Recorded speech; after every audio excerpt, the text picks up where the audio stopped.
Nu, labdien, mīļie rakstītāji, lasītāji, kas ir uzrakstījuši jautājumus.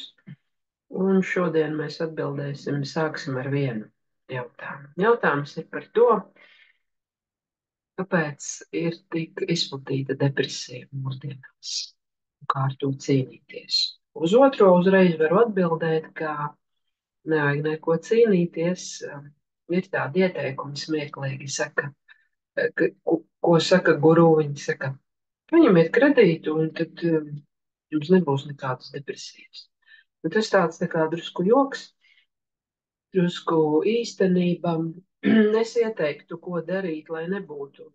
Pirmais, necīnieties. Otrais, nu, atrodiet sev, ar ko nodarboties.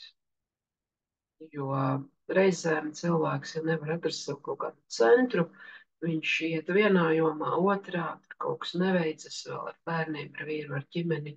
Tiem, kuriem nav ģimenes, kuri ir vieni, tie arī meklē kaut kādu savu būtību. Nu, atrodiet savu īsto būtību.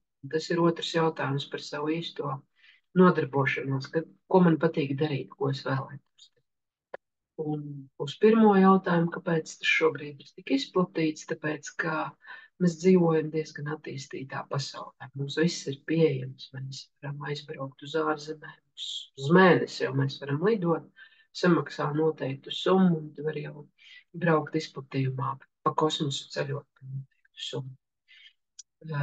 Ir tik daudz visa kā, un tik viss ir pieejams, ka cilvēkiem ir depresija reizēm gan no bagātības, gan no nabadzības. Reizēm cilvēkiem ir depresija tā, ka viņš sev uzliek pārāk daudz pienākumus, viņš skrien pēc tā, ko viņam patiesībā nevajadzētu, un ko es aicinu pirmo, ieklausieties savās vajadzībās, savās nepieciešamībās. Tiek uzskatīts ezotēriski, ka depresija ir rezultāts vēlmēm, kuras mums nevajag.